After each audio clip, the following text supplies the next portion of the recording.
Hey guys, it's Josh here. And in this video, I'm going to walk you through the idiot-proof way to overcome anxiety by changing your beliefs. Now, I want you to imagine something for a second.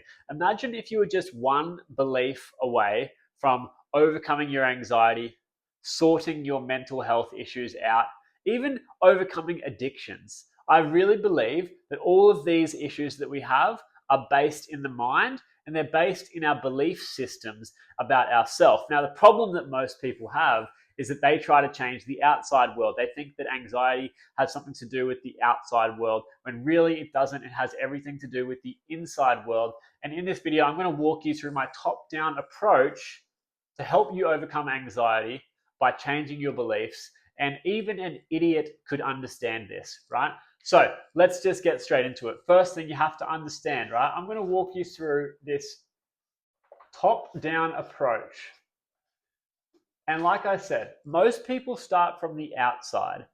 They try to change their results in the world, in the external world, and they don't actually look inside. So an example of this would be people go to the psychologist, they go to get medication, they go to the counselors, they try to just live a healthy lifestyle, and they might try to change their diet, or they get different supplements, or they try to go to the naturopath or the nutritionist, and all these kinds of things. They're trying to change the outside. They're trying to change the physical world.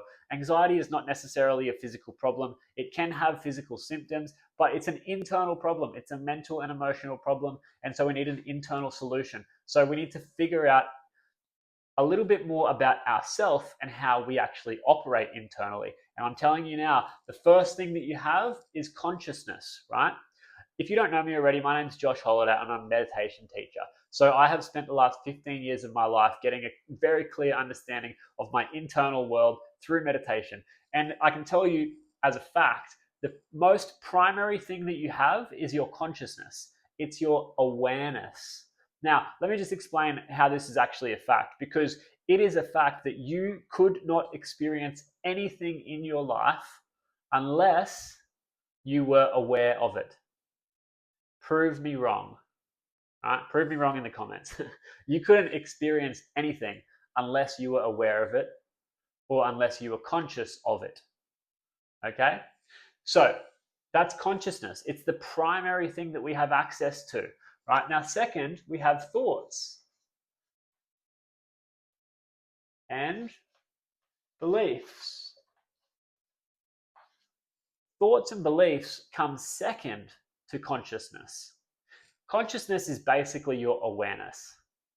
Your thoughts and beliefs are only possible because you are aware of them. You are only able to perceive your thoughts and beliefs because you are aware of them, because you are conscious of them. And so if you didn't have consciousness, you couldn't even be aware of your thoughts or your beliefs in the first place. Because you have consciousness, you can be. And also, your consciousness is actually the thing that will enable you to change your thoughts and beliefs. A lot of people struggle because they're so closely identified and attached to their thoughts and their beliefs. But what I'm suggesting is that you actually have a higher level of consciousness, which is above the thoughts and beliefs, or behind the thoughts and beliefs. And in the same way that there's a that there's a driver that drives a car, right? The car is being driven and the driver is driving, right? Most people are living in their thoughts and beliefs, but really the thoughts and beliefs are like the car, right? You're the driver. You're not the car. So you can actually get into the driver's seat and change the direction. You can change lanes. You can take the exit, right? If you don't like the thoughts and beliefs that you're having, become conscious of them and choose to change them. You can do that, right? And then what happens after thoughts and beliefs is feelings, okay? Because your brain, your mind, your thoughts actually send electrochemical signals to your body, right?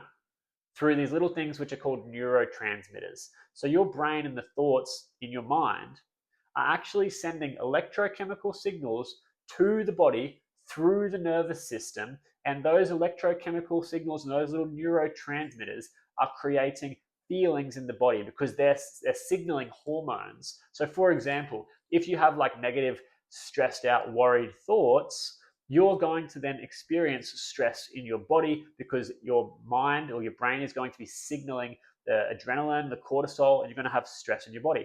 If you, on the other hand, are having loving, positive, happy thoughts, you're going to feel calm in your body. You're going to feel in love. You're going to feel elated, right? Because you're going to have positive chemicals and hormones firing, like dopamine and oxytocin and those kinds of things. So you've got your consciousness first, then you've got thoughts and beliefs.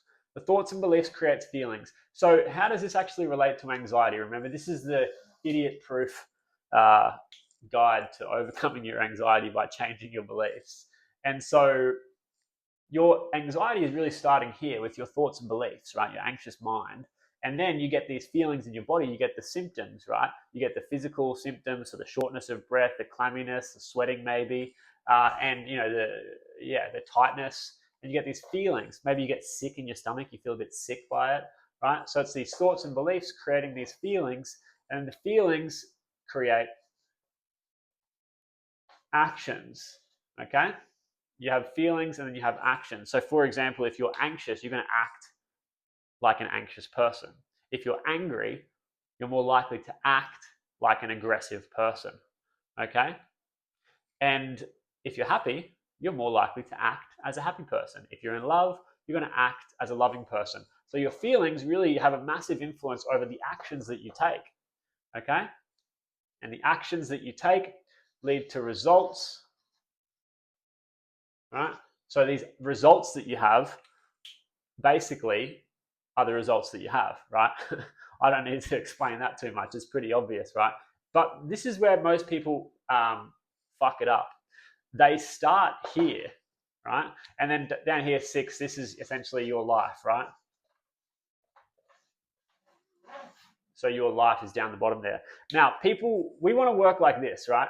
From consciousness down. But most people are not doing that. They're working like this. They're trying to change,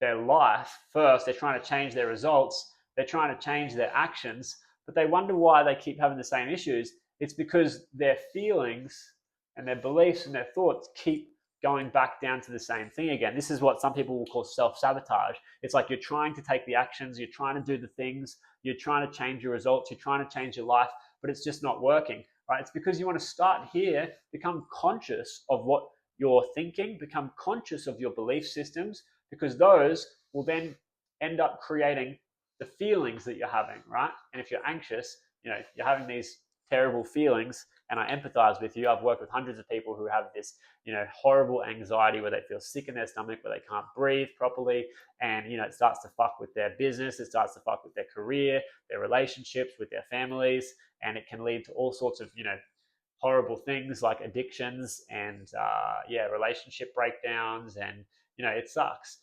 Those things are the actions and the results, which are all stemming from the feelings, the thoughts, and the beliefs, right? Now, this is the gold up here, right? Consciousness, which is awareness. When you are becoming more and more conscious, when you're becoming more and more aware, you're able to actually change your thoughts. You're able to change your beliefs, right? So don't be an idiot, right? Don't try to change these things here, because these things are all the lower things, right? And people try to change these and they never have any success with changing. What you want to do is you want to change your higher faculties, right? You want to change your consciousness, your thoughts, your beliefs, and your feelings. When you can actually do this effectively, right, you can overcome your anxiety. When you change your beliefs, I've seen so many people do this before. So you change your consciousness, you change your thoughts, you change your beliefs, you change your feelings. This will lead to new actions. This will lead to new results. This will lead to a whole new life. So I hope you found that helpful. If you want more help, I have a free training on my website. You can go to the link in the description. You can get that free training on my website. I've also got a monthly membership, so you can jump into my community called Mind Launch, get access to the methods, the proven systems and frameworks that I've used to help hundreds of people overcome their anxiety. Or if you want some private help, you can also apply for one-on-one coaching with me personally, where I'll help you privately. So that's it. Don't be an idiot. Take this stuff and use it. It's not going to help you if you just continue to read books or listen to YouTube videos or talk to counselors and therapists, because you're just going to end up talking about your problems over and over again. That doesn't really help anything. You want to change your thoughts. You want to change your beliefs. You want to change your feelings, which will lead to change in actions, which will lead to change in results. So that's the video for today. Thank you for being here. Please like and subscribe, and I'll see you in the next video. Bye.